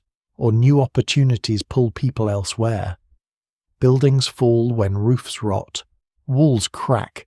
And later generations quarry old stones for new work. But Göbekli Tepe's burial feels different because some enclosures appear to have been intentionally backfilled. The builders, or their descendants, did not merely walk away and let dust gather. They placed material into the spaces, sealing them in stages, protecting and concealing them at the same time. Scholars still debate exactly how deliberate, how gradual, and how symbolically charged this process was. But the result is undeniable. The old places were closed. Why would anyone bury such labour? It is difficult enough to quarry and raise a pillar. It is difficult enough to carve animals into stone. To cover that work seems almost wasteful from a modern point of view, as if a community spent generations making a sacred landscape and then chose to erase it. But modern ideas of preservation can mislead. For the people of Göbekli Tepe, covering an enclosure may not have meant destroying it. It may have meant completing it. A monument can have a life, and that life can include death. A ceremonial space may be born, used, altered, remembered, and finally closed in a formal act that gives it a different kind of power. The fill itself offers clues, though not simple answers. It contains animal bones, stone tools, debris from daily and ritual activity, fragments of limestone, and other materials. Some of it may come from feasting and occupation around the site, some may come from quarrying or construction, some may have been dumped for practical reasons, yet the scale and placement suggest more than casual trash disposal, in at least some cases. What survives in the record suggests that filling the enclosures was part of the site's history, not an afterthought by people who had forgotten its importance. There is a human rhythm hidden in that act. Imagine an enclosure that has stood for generations. People who first raised its pillars are long dead. Their grandchildren's grandchildren may still know the stories, but perhaps the meanings have shifted. A fox that once carried one association now carries another. A pillar that once felt alive may now feel ancestral, dangerous, outdated, or too powerful to leave exposed. The community changes, the climate changes, food practices change, settlements become more permanent, new buildings rise in different forms. At some point, the old enclosure is no longer the centre of living practice, but it cannot simply be ignored. It must be dealt with. Burying may be a way of honouring. Many cultures close sacred places, houses, graves, or ritual objects through deliberate covering, burning, breaking, or deposition. Such comparisons must be used carefully, because the early Neolithic world of southeastern Anatolia is not directly explained by later customs. Still, the broader human pattern is real. Important things are often not discarded casually. They are retired. A house may be filled after its use life ends. A grave may be sealed. A powerful object may be hidden rather than destroyed. A place associated with the dead or with non-human forces may be covered to contain its presence. No single explanation fully accounts for Göbekli Tepe's backfilling, but ceremonial closure remains one of the most compelling possibilities. Burying may also be a way of transforming memory. An open enclosure can be entered, seen, touched, and reused. A buried enclosure becomes inaccessible, but not necessarily forgotten. People may know it is still there. The mound itself may become a monument to what lies beneath. Each act of filling raises the hill higher, making the hidden past part of the visible landscape. The architecture disappears from sight, but the place grows more prominent.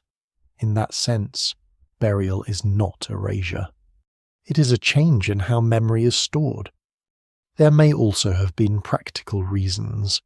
As communities became more settled and new forms of architecture appeared, old enclosures may have become inconvenient, unstable, or unsuitable. Filling them could stabilize the mound, create level surfaces, or prepare areas for later activity. The evidence remains incomplete, and practical and symbolic explanations need not be enemies. In ancient life, an act can solve a physical problem and carry ritual meaning at the same time. A filled enclosure can be both stabilized architecture and closed sacred space. The later history of Göbekli Tepe shows clear change. The great circular or oval enclosures of the earliest phases eventually give way to smaller and often more rectangular buildings. This shift may reflect broader changes in society, more settled life, altered ritual needs, different group sizes, new relationships to food production, or changing ideas about sacred space. The old monumental forms may not have vanished because people became less capable. They may have vanished because the social world that required them was changing. When the reason for a form disappears, the form can become ancestral rather than active.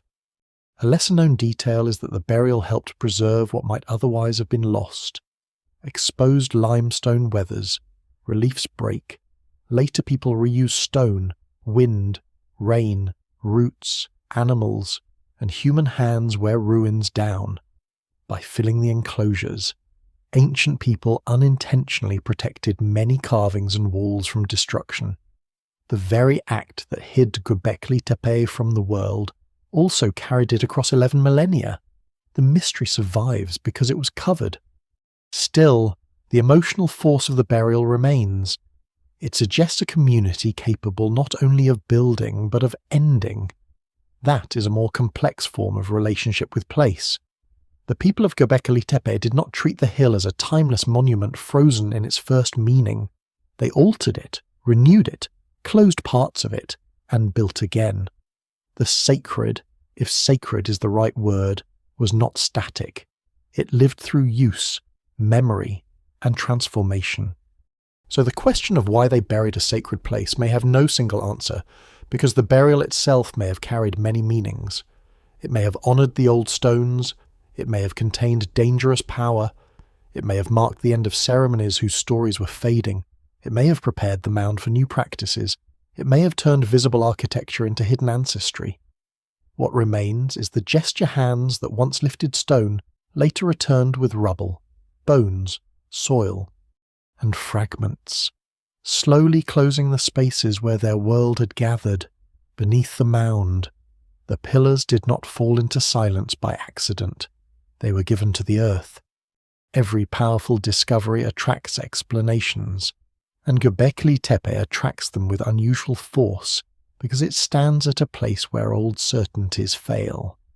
The site is too early to fit comfortably into the older staircase of civilization, too organized to be dismissed as simple camp activity, too symbolic to be reduced to engineering, and too silent to explain itself. Into that silence, theories gather. Some are cautious and grounded in evidence. Some are imaginative but still possible. Others rush far beyond what the stones can bear. The challenge is not finding a story. The challenge is learning which stories remain close to the ground. One of the strongest mainstream explanations sees Göbekli Tepe as a centre of ritual cooperation. In this view, the hill draws scattered groups together through ceremonies, shared symbols, feasts, and the labour of building. The great enclosures are not the products of a state, but of repeated communal effort. People come because the place matters. They build because building strengthens the bonds that make future gatherings possible. Food, stone, animal imagery, memory, and seasonal return become parts of one social machine. What survives in the records supports at least part of this idea: large-scale architecture, wild animal bones, repeated phases of construction, and a setting that seems designed for collective attention. This explanation has a quiet strength because it does not require lost kings or unknown empires. It takes seriously the capacity of early communities to organize themselves through belief, obligation, and reputation. It also fits the broader transition toward more settled life. If groups need to gather regularly for ritual and feasting, then the pressure to secure more reliable food increases. If reliable food becomes important, then wild grain may be harvested more intensively, protected, and eventually cultivated. In this model, ritual is not a decorative layer placed on top of economic change. Ritual helps create the social conditions in which economic change becomes desirable. Another explanation emphasizes social competition. The hill may have been a stage where groups displayed power without yet having formal states. One community sponsors a feast larger than the last. One lineage contributes a pillar more impressive than another. One group brings more meat, better flint, rarer ornaments, stronger workers, or more skilled carvers. Prestige grows through generosity and effort. The monument becomes a visible record of competition disguised as cooperation. Or perhaps cooperation sharpened by competition. Scholars still debate how much inequality existed in these early communities, but it is reasonable to suspect that not all people held the same influence. Authority can emerge from the ability to organize, persuade, remember, and provide. This does not mean Göbekli Tepe was built by oppressed labourers under prehistoric tyrants. There is no evidence for that kind of coercive system, but social pressure can be powerful without chains. People may work because their group's honour is involved, because ancestors demand it, because a marriage alliance depends on it, because refusing would damage one's place in the network, or because the feast afterward matters as much as the stone itself. Human beings often build enormous things for reasons that are emotional and social before they're practical. Göbekli Tepe may preserve one of the earliest visible examples of that pattern.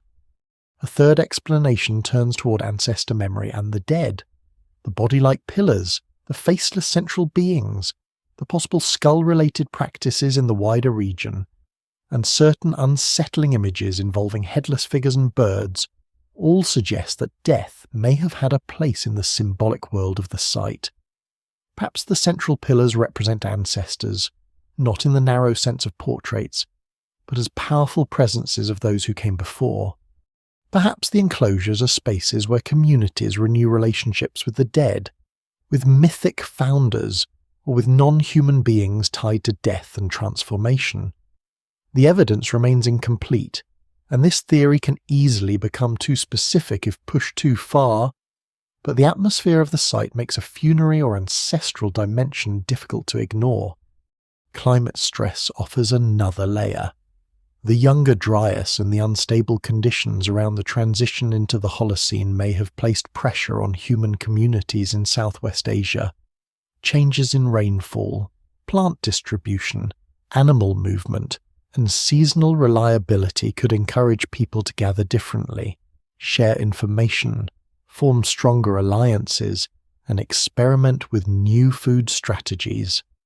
In this view, Göbekli Tepe is partly a response to uncertainty. When the world changes, people do not only adapt with tools and diets, they adapt with stories, rituals, and social structures. A sacred hill can be a way of making instability bearable. Yet climate alone cannot explain the carvings. It cannot explain why foxes, snakes, boars, birds, and scorpions appear in stone. It cannot explain why central pillars take human-like form. Environmental pressure may help create the conditions for change, but it does not dictate the symbolic shape that change takes. No single explanation fully accounts for this. The power of Göbekli Tepe lies in the way several forces overlap climate instability: rich wild resources, social gatherings, emerging food intensification, ritual imagination, and regional networks of shared practice. Then there are the popular fringe explanations. Because the site is old. Some claim it must be the work of a lost advanced civilization, survivors of a forgotten catastrophe, or beings with knowledge far beyond what archaeology supports. Such claims often sound exciting because they promise a clean secret behind a difficult mystery, but they usually rest on a misunderstanding of prehistoric people.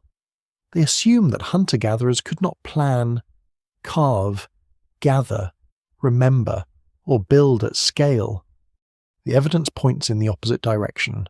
Flint tools, limestone quarries, human labour, regional symbolism, and gradual Neolithic change are enough to explain the site's existence without inventing vanished technologies. There is no need to make the builders less human in order to make them interesting. Their achievement is more remarkable when it belongs to people living in that threshold world before cities. They did not need metal to shape stone. They did not need writing to preserve memory. They did not need kings to cooperate. They did not need a fully agricultural economy to gather and build. Their world was different from later civilization, but different does not mean inferior. It means the path towards civilization was wider, stranger, and more experimental than once imagined.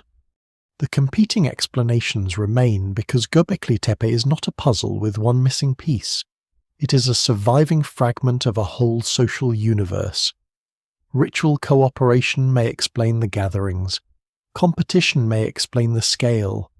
Ancestor memory may explain the pillars. Climate stress may explain the urgency.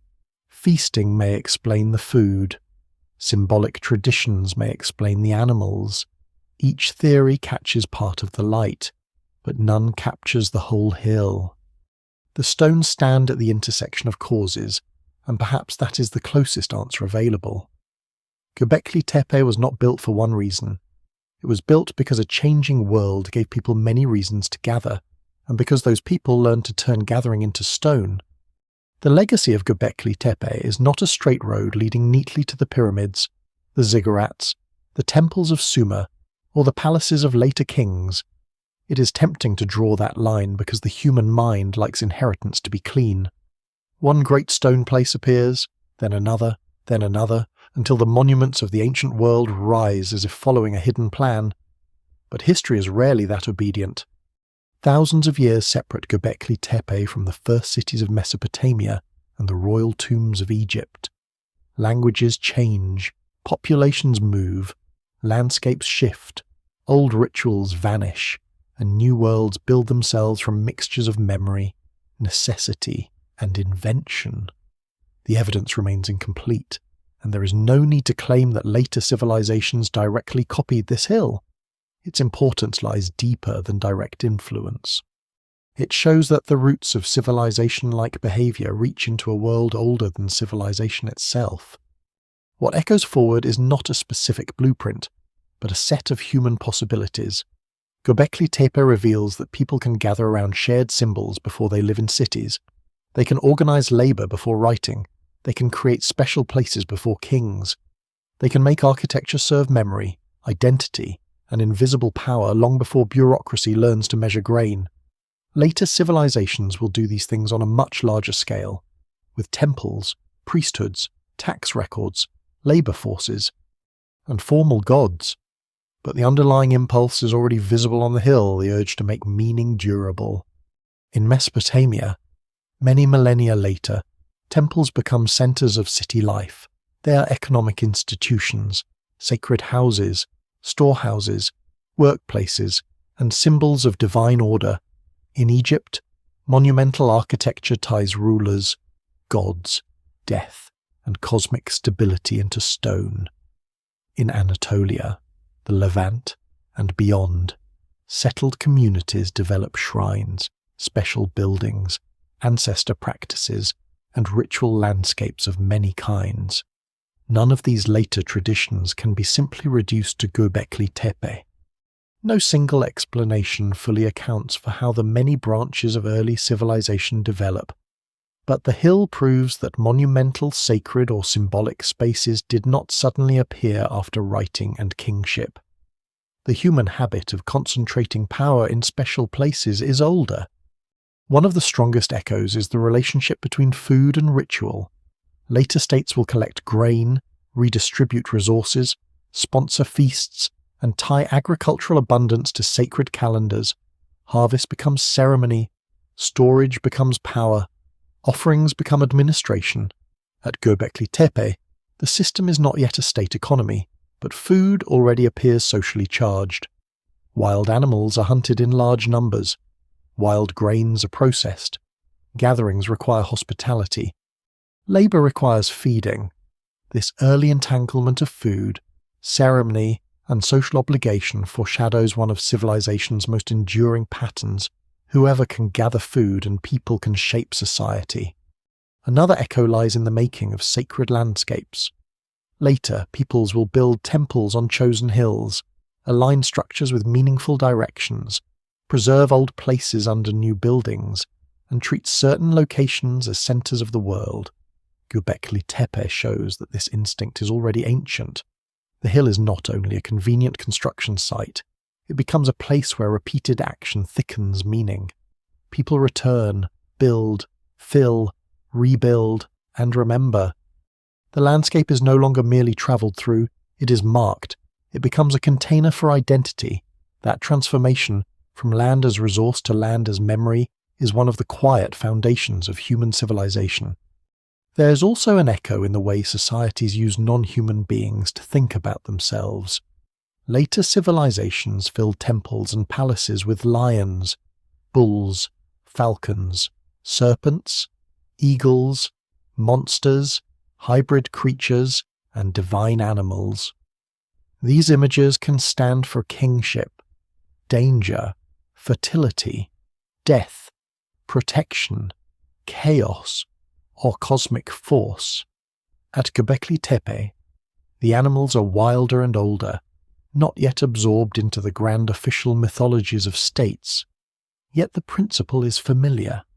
Humans place animals in stone because animals carry meanings too large for ordinary speech. What survives in the record suggests that this symbolic conversation with the animal world begins long before domesticated herds and royal emblems dominate the scene. The body-like pillars may also foreshadow later human-shaped sacred presence, though cautiously. The faceless T-forms are not statues in the later sense. They do not resemble Egyptian gods, Mesopotamian worshippers, or Greek figures. Still, they show that people can use shaped stone to suggest a being. They understand that stone can stand in for a presence that is not physically there. That idea will become one of the great powers of ancient art, the statue as body, the monument as ancestor. The sacred image as a place where the invisible world becomes approachable. Göbekli Tepe offers an earlier and stranger version of that possibility. Perhaps the most important legacy is intellectual humility. The hill warns against assuming that civilization begins only where modern people can easily recognize it. Writing is invaluable, but writing is not the beginning of thought. Cities are transformative, but cities are not the beginning of society. Kings are powerful, but kings are not the beginning of organization. Göbekli Tepe sits before all three, and still shows planning, symbolism, labor, and continuity. It widens the definition of what the early human world could do. This does not mean every later civilization carries a hidden memory of Göbekli Tepe. By the time pyramids rise in Egypt, the hill has been buried for thousands of years. Its original ceremonies are gone. Its builders' languages have vanished. Its animals sleep beneath soil. But deep history does not always echo through direct remembrance. Sometimes it echoes through repeated human solutions to recurring human problems. How does a group become larger than a family? How does memory survive death? How does food become obligation? How does a landscape become sacred? How does invisible meaning become visible? Göbekli Tepe is one early answer, and later civilizations give others. In that sense, the hill is less an ancestor of one civilization than a revelation about the species that makes civilizations. It shows humans already capable of building a world around symbols before the later machinery of power arrives. It shows that the road to Egypt, Mesopotamia, and the ancient cities was not only paved with grain and mud brick, but also with ceremony, gathering, fear, memory, and wonder. The stones do not point forward like a map. They shine backward like a hidden fire, revealing that long before the first written names, people were already learning how to make time stand still. The mystery that still stands at Göbekli Tepe is not the simple question of how heavy stones were moved. That matters, of course. The quarrying, shaping, hauling, and raising of the pillars required skill, planning, and repeated cooperation. But those problems can be approached with tools, experiments, labor estimates, and comparison to other societies that moved large stones without modern machinery. The deeper mystery is why the stones mattered enough to move at all. Why this hill? Why these animals? Why these faceless beings? Why these enclosures before cities, before kings, before writing, before the full agricultural world had settled into place? The practical questions are difficult, but the human question is larger. After everything the site reveals, it still refuses to become clear. The mound gives evidence in fragments, limestone pillars, carved reliefs, animal bones, flint tools, grinding stones, filled enclosures, later buildings, nearby quarries, related sites across the stone hills. Each fragment adds weight. Each one narrows the field of wild speculation, yet none gives the final sentence. Scholars still debate the balance between ritual and residence, between local and regional use, between ancestor memory and animal symbolism, between feasting and labor organization, between environmental pressure and social ambition. The evidence remains incomplete. not because nothing is known, but because what is known points in several directions at once. That uncertainty is not a failure of archaeology. It is part of the truth of deep time. Written history can mislead too, but it at least gives names, claims, accusations, prayers, and lies. Prehistory gives material consequences without spoken explanation. A broken bone can show butchery, a seed can suggest harvest, a pillar can show labour, a carving can show choice. But the story that made the choice meaningful is gone. Göbekli Tepe therefore forces modern observers to live with a disciplined kind of wonder, one that does not fill every silence with fantasy, yet also does not flatten the past into dry categories. The builders were not citizens of a known state. They were not subjects of a pharaoh. They were not villagers in the later full sense of farming life, though they stood close to the transformations that would make villages more permanent and agriculture more powerful. They lived in a threshold world.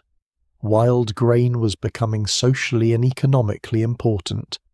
Wild animals still dominated the imagination. Communities were learning new ways to gather, settle, compete, cooperate, and remember. Their world was not before civilization in the sense of being empty. It was before the familiar form of civilization, and that difference matters. This may be the most important lesson of the site. Civilization does not begin as a finished machine. It does not appear one morning with walls, rulers, fields, soldiers, temples, and scribes all assembled together. It grows unevenly from older human capacities memory, ritual, food sharing, seasonal return, technical skill, symbolic imagination, fear of death, hunger for belonging, and the ability to persuade many people to act for something larger than immediate survival. Göbekli Tepe makes those roots visible in stone. It shows a world where the ingredients of civilization exist before the recipe is fixed. The old ladder of progress is too narrow for such a place. It says that people must first become farmers before they can build monuments, that they must first settle before they can create sacred centres, that they must first have surplus before they can afford symbolic effort. Göbekli Tepe does not prove the reverse in any simple way, but it shows that the sequence is tangled. Monumental gathering may have helped intensify food production. Ritual may have helped organise labour. Meaning may have helped anchor people to place. The stones stand not after the revolution, but within it. There is also a warning in how the site has been received. Many people are drawn to it because it seems impossible, but calling it impossible often says more about modern assumptions than ancient reality. The builders did not need alien help, lost machines, or secret empires to raise their pillars. They needed knowledge of stone, coordination, time, food, and a reason powerful enough to gather hands. Underestimating them repeats an old mistake, believing that people without writing, metal, or cities must have lacked complexity. Göbekli Tepe survives as an answer to that mistake. It says that human beings were already capable of extraordinary symbolic worlds long before they left texts. And yet, the grounded explanation is not less mysterious. It is more mysterious. If ordinary humans did this, then ordinary humanity is deeper than the old story allowed. If communities without kings could organize such places, then hierarchy is not the only engine of monumentality. If people close to the wild could carve a symbolic landscape so enduring, then the border between survival and imagination was never as firm as modern categories suggest. The site enlarges the human past rather than replacing it with fantasy. What remains most haunting is the silence of intention. The central pillars still stand like beings whose faces were never meant for us. The animals remain in their old tension, neither fully natural nor fully mythical. The buried enclosures hold the memory of gatherings whose sounds cannot be recovered, footsteps on limestone, tools striking stone, fires burning, meat cooking, grain being ground, bodies sitting along benches, eyes turned toward forms that meant something urgent and shared. What survives in the record suggests that these moments mattered for generations. Then the spaces were filled, the hill rose, and the old world disappeared beneath its own memory. The mystery civilization older than the pyramids may not have been a civilization by the usual definition. It may have had no city, no king, no script, no empire, no official name that can be spoken now. But it had the power to gather people around stone and meaning. It had enough continuity to build, rebuild, and close monumental spaces. It had enough imagination to carve a world of animals and faceless presences into limestone. It had enough social force to leave a mark visible after 11,000 years. If civilization means only cities, then Göbekli Tepe stands outside it.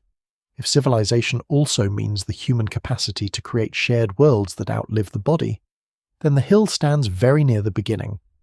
So the stones do not give a final answer. They give something older and more valuable a beginning that remains open. They show that before the first pyramids rose from Egypt's desert, before the first kings wrote their names into clay, before history learned to speak in records, people were already gathering on a hill in Anatolia, shaping limestone into beings, surrounding themselves with animals of fear and power, and turning a changing world into memory. The mystery still stands because the stones are not a solved riddle. They are a doorway. Beyond it lies the long human passage from wild landscapes to sacred places, from movement to return, from hunger to ceremony, from silence to the first architecture of meaning. The hill is quiet again when the story widens beyond it. Wind moves over the dry grass, over the pale stones, over the modern paths where visitors now walk with cameras and careful voices. Beneath their feet, the old enclosures remain partly hidden, and beyond the excavated areas the mound still holds more than it has given. That is fitting. Some places should not surrender all their meanings at once. They belong not only to knowledge, but to patience. Göbekli Tepe leaves behind no king to admire, no empire to blame, no victory to celebrate, no collapse to mourn in the usual way. It leaves something softer and more unsettling, the trace of people becoming more deeply human in a world that was changing beneath them. They watched seasons shift.